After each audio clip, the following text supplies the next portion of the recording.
Hello friends, টেক্সারিং online চ্যানেলে আপনাদের সকলকে জানাই স্বাগতম। আজ 16ই জানুয়ারি 2020 বৃহস্পতিবার।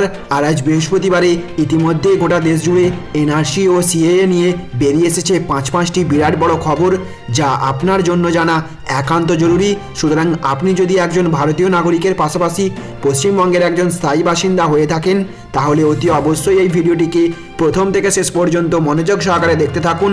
এই গুরুত্বপূর্ণ আপডেটগুলির মধ্যে থেকে একটি আপডেটও আপনি স্কিপ করবেন না, কারণ একজন ভারতবাসী হিসেবে প্রত্যেকটি আপডেটই জানা আপনার জন্য খুবই জরুরি। আজকে থাকবে এই নিয়েই আলোচনা। আর আলোচনা শুরু করার পূর্বে আপনাদের কাছে করবো একটা ছোট্ট অনুরোধ।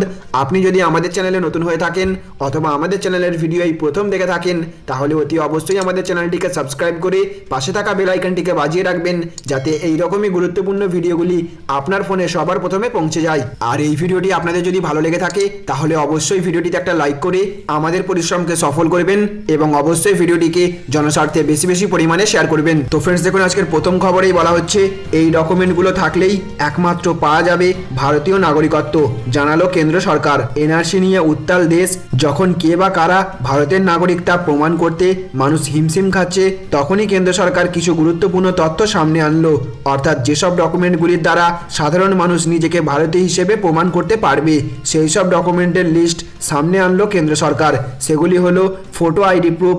নিজেকে ভারতের নাগরিক হিসেবে প্রমাণ করতে গেলে প্রথমেই যেটা থাকতে হবে সেটা হলো ফটো আইডি প্রুফ, যেমন Aadhaar card, ration card, PAN card, passport, যেটা অবশ্যই ভারতীয় সরকারের অনুমোদিত হতে হবে, যেখানে ব্যক্তির ছবি যেন পরিষ্কারভাবে বোঝা যায়। তারপরে সরকারি ব্যাংক অ্যাকাউন্ট। ভারতীয় নাগরিক হিসেবে নিজেকে প্রমাণ করতে হলে একজন ব্যক্তির যে কোনো ভারতীয় রাষ্ট্রায়ত্ত ব্যাংকে থাকতে হবে একটি অ্যাকাউন্ট। তারপরে সম্পত্তির দলিল। নিজেকে ভারতীয় নাগরিক হিসেবে প্রমাণ করতে গেলে অবশ্যই সেই ব্যক্তিকে নিজের বাড়ির দলিলের প্রমাণ দিতে হবে। সেই ব্যক্তি শহরে থাকুক কিংবা গ্রামে কিংবা মফস্বলে, নিজের বসত বাড়ি বা জায়গার দলিলের প্রমাণ দিতে হবে। তারপরে সরকারি নথিপত্র। ভারতীয় সরকারের দ্বারা অনুমোদিত যে কোনো নথি, যেমন Aadhaar card, PAN card, driving licence ইত্যাদি থাকতে হবে নিজেকে ভারতীয় হিসেবে প্রমাণ করার জন্য।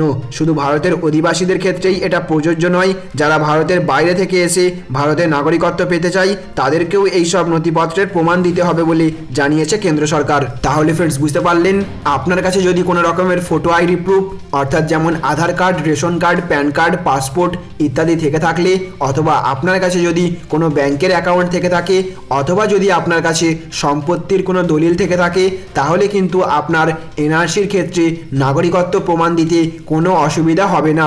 অর্থাৎ এই সমস্ত ডকুমেন্টসগুলি যদি আপনার কাছে থেকে থাকে, তাহলে আপনি একজন ভারতের নাগরিক হিসেবে নাগরিকত্বের প্রমাণ দিতে পারবেন। তো ফ্রেন্ডস, দেখুন আজকের পরবর্তী খবরে বলা হচ্ছে বিজ্ঞপ্তি দিয়ে সব রাজ্যেই এনপিআর এর কাজ শুরু করার নোটিফিকেশন জারি করলো কেন্দ্র সরকার। দেশ জুড়ে নাগরিকতা আইন, এনআরসি আর এনপিআর নিয়ে বিক্ষোভ চলছে। কেন্দ্র সরকার 10ই জানুয়ারি 2020 থেকে দেশে নাগরিকতা সংশোধনী আইন লাগু করে দিয়েছে। এর আগে সরকারের তরফ থেকে জানানো হয়েছিল যে এই বছরেই এনপিআর এর কাজ শুরু করা হবে। এবার সরকারের সূত্র জানা যায় যে সমস্ত রাজ্যে রাষ্ট্রীয় জনসংখ্যা রেজিস্টারের বিজ্ঞপ্তি জারি করা হয়েছে। আরেকদিকে কেরল আর পশ্চিমবঙ্গ এনপিআর স্থগিত রাখার সিদ্ধান্ত নিয়েছে। ন্যাশনাল পপুলেশন রেজিস্টারের প্রক্রিয়াও 1 এপ্রিল থেকে 30 সেপ্টেম্বর পর্যন্ত চলবে। পশ্চিমবঙ্গ আর কেরল ন্যাশনাল পপুলেশন রেজিস্টার না লাগু করার কথা রাজ্যে আধিকারিক স্তরে জানিয়ে দিয়েছে। এমনকি তারা রেজিস্ট্রার জেনারেল ইন্ডিয়াকেও এই ব্যাপারে তথ্য দিয়েছে। এছাড়া বাকি রাজ্যগুলো ন্যাশনাল পপুলেশন রেজিস্টার প্রক্রিয়া নোটিফাই করে দিয়েছে। এনপিআরে কোনো বায়োমেট্রিক আর কোনো প্রমাণ চাওয়া হচ্ছে না। এনপিআরে Aadhaar number, mobile number, PAN card number, DL number, বাড়ির নম্বর চাওয়া হবে। এছাড়া আর কোনো কাগজ চাওয়া হবে না। সেন্সাস আর এনপিআর প্রথম পর্যায়ের ফর্মে হাউস হোল্ডকে জানাতে হবে যে এই তথ্য তারা নিজেরাই দিয়েছে আর সেটা সম্পূর্ণ সঠিক। তাহলে ফ্রেন্ডস, বুঝতে পারলেন, এবার সরাসরি কেন্দ্র সরকারের তরফ থেকে পরিষ্কারভাবে বিজ্ঞপ্তি দিয়ে সমস্ত রাজ্যকেই জানিয়ে দেওয়া হয়েছে যে এবার এনপিআর এর কাজ শুরু করতে হবে। আগামী 1 এপ্রিল থেকে 30 সেপ্টেম্বর পর্যন্ত সমস্ত রাজ্যকেই এনপিআর এর কাজ সম্পূর্ণরূপে শেষ করতে হবে বলে নির্দেশ জারি করেছে কেন্দ্র সরকার। সুতরাং সমস্ত রাজ্যগুলিকে আগে থেকে এনপিআর এর সমস্ত কাজকর্ম প্রস্তুত করার নির্দেশ জারি করেছে নোটিফিকেশনের মাধ্যমে কেন্দ্র সরকার।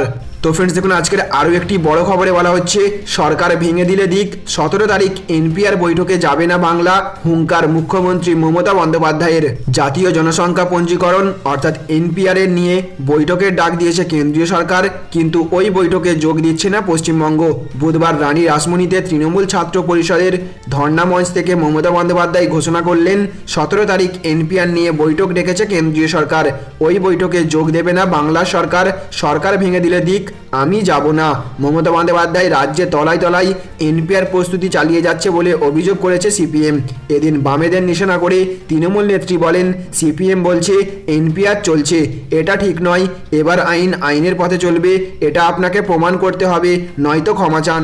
বামেদের নিশানা করলেও একসঙ্গে লড়াইয়ের বার্তা দিয়েছেন মমতা।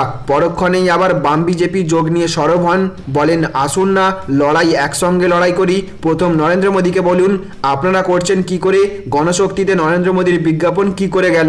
আমাকে প্রশ্ন করছেন আপনারা, পুডুচেরির মুখ্যমন্ত্রী, মধ্যপ্রদেশের মুখ্যমন্ত্রীর ফুলের তোড়া দেখছেন না? আপনারা কবে আন্দোলন করলেন? কারো বিজেপি কোলবালিশ, কারো মাথার বালিশ। পড়ুয়াদের উদ্দেশ্যে মমতার বার্তা, ছাত্রদের আমি কিছু বলছি না, আমি যদি ভুল হয় আমাকে শুধরে দিন। আমার ছাত্র টিম যারা ছিল তারা নেতামন্ত্রী, তোমরা মানুষের দুঃখ বুঝলেই হবে। তাহলে ফ্রেন্ডস বুঝতে পারলেন, আগামী 17 তারিখ এনপিআর নিয়ে বৈঠক ডেকেছে কেন্দ্র সরকার, আর এবার সেখানে বাংলার সরকার অর্থাৎ পশ্চিমবঙ্গ ওই বৈঠকে যোগ দেবে না বলে মমতা বন্দ্যোপাধ্যায়ের তরফ থেকে কার্যত হুঙ্কার ছোঁড়া হয়েছে।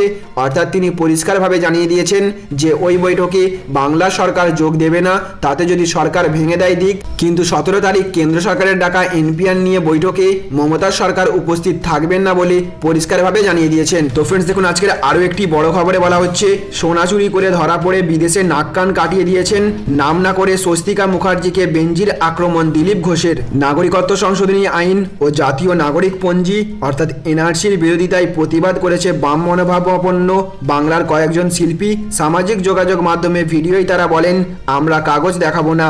24 ঘন্টার খবর অনুযায়ী আজ সেই বাম মনোভাবাপন্ন শিল্পীদের কটাক্ষ করলেন বিজেপির রাজ্য সভাপতি দিলীপ ঘোষ। তিনি বলেন, বামপন্থীরাই প্রচার করছেন অনেকের কাছে সত্যি সত্যিই কাগজ নেই, সোনা চুরি করে ধরা পড়েছেন, কাগজ দেখাতে পারেননি। হাম কাগজ নেহি দিখায়েঙ্গে কবিতার মাধ্যমে প্রতিবাদ করেছিলেন গীতিকার, কবি ও stand up comedian Varun Grover.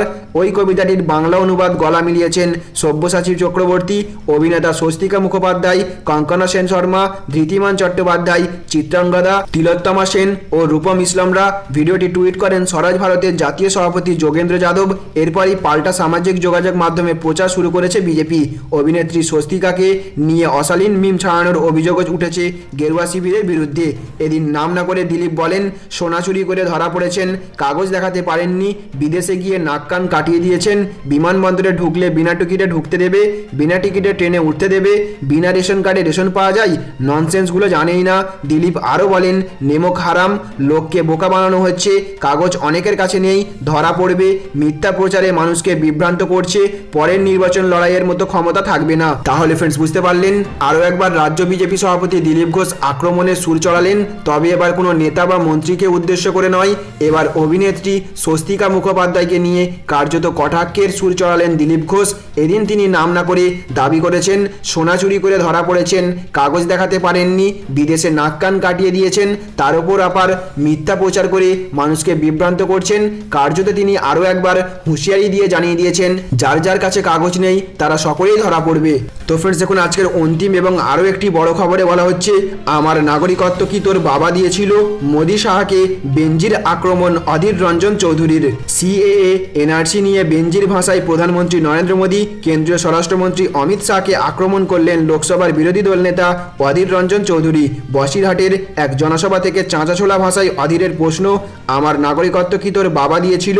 এরপর বিজেপি নেতাদের বিরুদ্ধে একের পর এক তোপ দাগেন কংগ্রেস সাংসদ, এমনকি প্রধানমন্ত্রী মুখ্যমন্ত্রীর বৈঠক নিয়েও কটাক্ষ করেন তিনি। বুধবার বিকেলে এনআরসি ও নাগরিক সংশোধনী আইনের বিরোধিতায় কংগ্রেসের পক্ষ থেকে বসিরহাটের বাদুড়িয়া চৌমাতা করাতকল মাঠে জনসভার আয়োজন করা হয়েছিল। কংগ্রেস বিধায়ক আব্দুর রহিম দিলু সভাটির আয়োজন করেছিলেন। সেই সভার প্রধান বক্তা ছিলেন অধীর। সবাই এনআরসি ও সিএএ প্রসঙ্গে তিনি বলেন, আমিও বাংলাদেশ থেকে দেশে এসেছি, তারপর সাংসদ হয়েছি। এরপরই মোদি শাহকে জুটিকে তিনি প্রশ্ন ছুঁড়ে দেন, আমার নাগরিকত্ব কি তোর বাবা দিয়েছিল?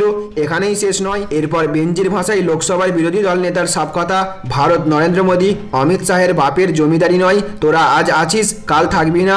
মহারাষ্ট্র ঝাড়খণ্ড দেখিয়ে দিয়েছে তোমাদেরও লাথি মারা যায়। আগামী দিল্লির নির্বাচনে তোমরা লাথি খাবে, প্রস্তুত হও। সংবিধান বিরোধী আইন মানুষ মানবে না। দিন কয়েক আগে সন্ত্রাসবাদীদের সঙ্গে যোগাযোগের অভিযোগে কাশ্মীরের ডিএসপি দেবেন্দর সিং গ্রেপ্তার হন।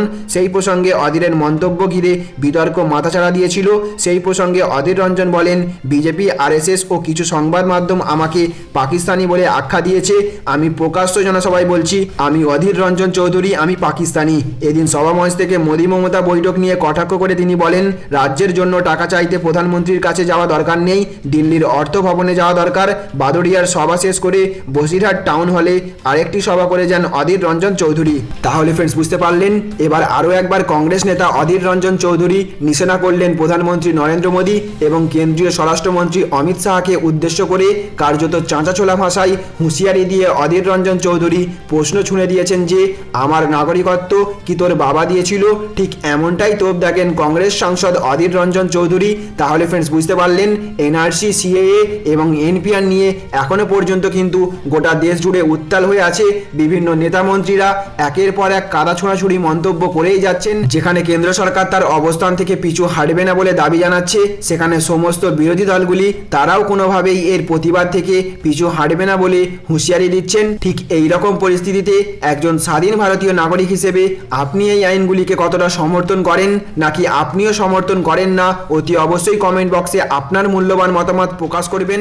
অর্থাৎ আপনি যদি সিএএ এবং এনআরসির সাপেক্ষে হয়ে থাকেন, তাহলে অবশ্যই কমেন্টে I support NRC and CAA লিখবেন, এবং আপনি যদি সিএএ এবং এনআরসির বিপক্ষে হয়ে থাকেন, তাহলে অবশ্যই কমেন্টে no NRC and no CAA লিখবেন।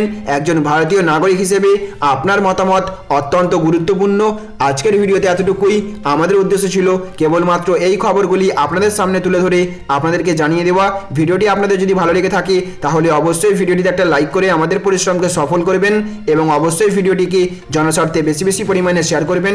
Thank you friends, thank you for watching.